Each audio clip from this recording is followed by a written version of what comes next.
புயல் சின்னம் காரணமாக புதுச்சேரியில் கனமழை, மக்களின் இயல்பு வாழ்க்கை கடும் பாதிப்பு.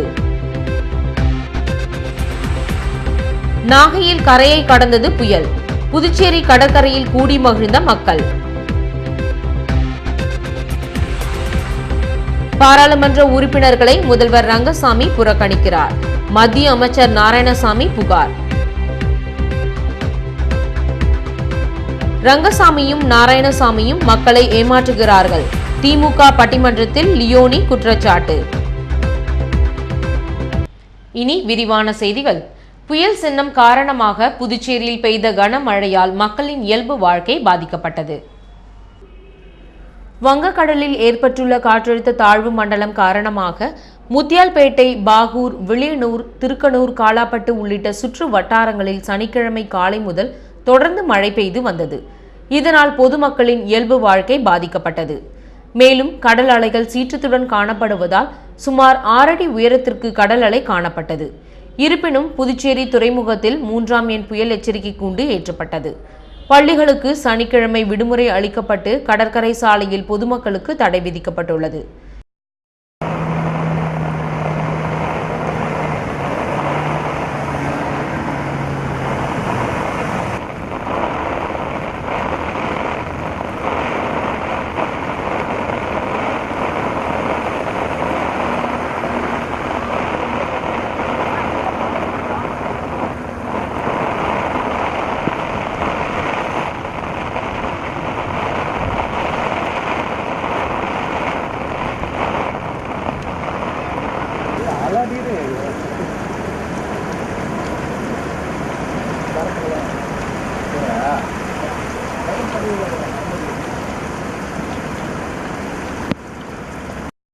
பூமியான்பேட்டை, ரெயின்போ நகர், பாவாணன் நகர், கிருஷ்ணா நகர் உள்ளிட்ட நகரத்தின் முக்கிய பகுதிகளின் தாழ்வான பகுதிகளில் மழைநீர் தேங்கி வீடுகளில் புகுந்ததால் பொதுமக்கள் கடுமையாக பாதிக்கப்பட்டனர்.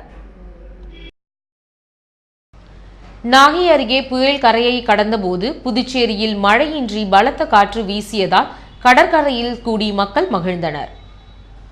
புயல் சின்னம் காரணமாக அதிகாலை 2 மணி முதல் மதியம் 1 மணி வரை புதுச்சேரியில் இடைவிடாது பலத்த மழை பெய்தது. இதனால் மக்களின் இயல்பு வாழ்க்கை வெகுவாக பாதிக்கப்பட்டிருந்தது. ஆனால் மதியத்திற்கு பிறகு வெயில் அடிக்க துவங்கியதால் மக்கள் நடமாட்டம் அதிகரிக்க துவங்கியது. மதியம் 3:30 மணிக்கு நாகையில் புயல் கரையை கடந்தபோது புதுச்சேரியில் வானம் லேசான மேக மூட்டத்துடன் காணப்பட்டதால் கடற்கரைக்கு வந்த மக்கள் கடல் காற்றை மகிழ்வுடன் அனுபவித்தனர். மேலும் 8 அடிக்கு மேல் எழும்பிய அலையின் சீற்றத்தை பயம் கலந்த ஆச்சரியத்துடன் கண்டுகளித்தனர். புயல் பயத்தால் தமிழகத்தின் வட மாவட்ட மக்கள் அச்சமுற்றிருந்த நிலையில் புதுச்சேரி மக்கள் கடற்கரையில் கூடி மகிழ்ந்தனர் என்பது குறிப்பிடத்தக்கது. வங்கக்கடலில் மையம் கொண்டுள்ள காற்றழுத்த தாழ்வு நிலை காரணமாக காரைக்கால் மாவட்ட பகுதியில் கடல் கொந்தளிப்பாகவும் சீற்றத்துடனும் காணப்படுகிறது. கடல் சீற்றம் காரணமாக கடந்த 2 நாட்களுக்கு முன்பு சென்ற படகுகள் மற்றும் வெள்ளிக்கிழமை காலை சென்ற படகுகளும் மீன் பிடிக்காது கரை திரும்பி வருகின்றனர். சுமார் 150 விசை படகுகளும் 500 ஃபைபர் கட்டுமரங்களும் மீன்பிடி துறைமுகம் மற்றும் மீனவ கிராம பகுதிகளில் பாதுகாப்பாக நிறுத்தி வைக்கப்பட்டுள்ளது. காரைக்கால் கடற்கரை பகுதியில் கடல் கொந்தளிப்பாகவும் சீற்றமாகவும் காணப்படுவதால் சுற்றுலா பயணிகள் மற்றும் பொதுமக்கள் கடலில் குளிக்க போலீசார் தடை விதித்துள்ளனர். ஆயிரக்கணக்கில் செலவு செய்து கடலுக்கு சென்று மீன் பிடிக்காமல் வெறும் கையோடு வந்ததால் மிகவும் நஷ்டம் ஏற்பட்டுள்ளதாக மீனவர்கள் கவலை தெரிவித்துள்ளனர். பாராளுமன்ற உறுப்பினர்களை முதல்வர் ரங்கசாமி தொடர்ந்து புறக்கணித்து வருகிறார் என்று மத்திய அமைச்சர் நாராயணசாமி குற்றம் சாட்டியுள்ளார். புதுச்சேரியில் செய்தியாளர்களை சந்தித்த அவர், மத்திய அரசு நடத்தும் விழாக்களுக்கு மாநில முதலமைச்சர் என்ற பெயரில் முதலமைச்சர் ரங்கசாமிக்கு உரிய மரியாதை கொடுத்து அழைப்பு கொடுத்தும் அவர் பங்கேற்பதில்லை என்றும், அதேபோல் பாராளுமன்ற உறுப்பினர்கள் பங்கேற்க வேண்டிய மாநில அரசின் விழாக்களில் உரிய அங்கீகாரமோ அழைப்போ விடுவிக்கப்படுவதில்லை. எதிர்க்கட்சியை சேர்ந்த பாராளுமன்ற உறுப்பினர்கள் என்பதால் முதலமைச்சர் ரங்கசாமி புறக்கணிப்பது கண்டனத்திற்குரியது. இது தொடர்பாக மத்திய உள்துறை அமைச்சகத்திடமும் பாராளுமன்ற சபாநாயகரிடமும் முறையிடப்படும் என்றும் கூறினார்.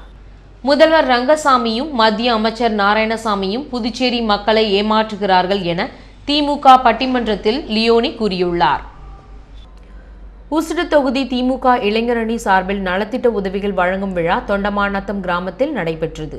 தொண்டமாநத்தம் முன்னாள் ஊராட்சி மன்ற தலைவர் மனோகரன் தலைமை தாங்கிட முன்னாள் MP திருநாவுக்கரசு, முன்னாள் திமுக இளைஞரணி அமைப்பாளர் சிவா ஆகியோர் முன்னிலை வகித்தனர். விழாவில் முத்தமிழ் அறிஞர் தலைவர் டாக்டர் கலைஞரின் நிலைத்த புகழுக்கு பெரிதும் காரணம் அவரது அரசியல் பணியா கலைப்பணியா என்ற தலைப்பில் நகைச்சுவை தென்றல் திண்டுக்கல் லியோனி தலைமையில் சிறப்பு பட்டிமன்றம் நடைபெற்றது. நிகழ்ச்சியில் முன்னாள் முதல்வர் ஜானகிராமன், துணை அமைப்பாளர் சிவக்குமார், பொருளாளர் அனிபால் கென்னடி, தலைமை பொதுக்குழு உறுப்பினர் தைரியநாதன், முன்னாள் நகரமன்ற துணைத் தலைவர் ஜான்குமார் உட்பட பலரும் பங்கேற்றனர். பின்னர் விழாவில் பேசிய லியோனி, புதுச்சேரி மக்களை முதலமைச்சர் ரங்கசாமியும் மத்திய இணையமைச்சர் நாராயணசாமியும் ஏமாற்றி வருகிறார்கள் என குற்றம் சாட்டினார். மிகப்பெரிய வாக்குறுதிகளோட ஆட்சிக்கு வந்த மரியாதைக்குரிய முதலமைச்சர் ரங்கசாமி அவர்களுடைய ஆட்சி ஆகா ஓகான்ட்டு அள்ளி தெளிச்சு விட்டு இப்ப எல்லாம் மக்கள்லாம் ஓட்டு போட்டுவிட்டு ஏன்டா ஓட்டும்ட்டு இப்ப முழிச்சு உட்கார்ந்துருக்கு. அடுத்த சட்டமன்ற தேர்தல் எப்படா வரும்? ஏர்போர்ட்டில் மட்டும் பேசுகின்ற அற்புதமான மத்திய அமைச்சர் அவர் பாருங்களேன், அவர் நினைச்சிருந்தா இந்த புதுவைக்கு எவ்வளவோ செஞ்சிருக்கலாம். அவர் செஞ்ச ஒரே வேலை ஏர்போர்ட்டில் ஒரு 12 மைக்கு.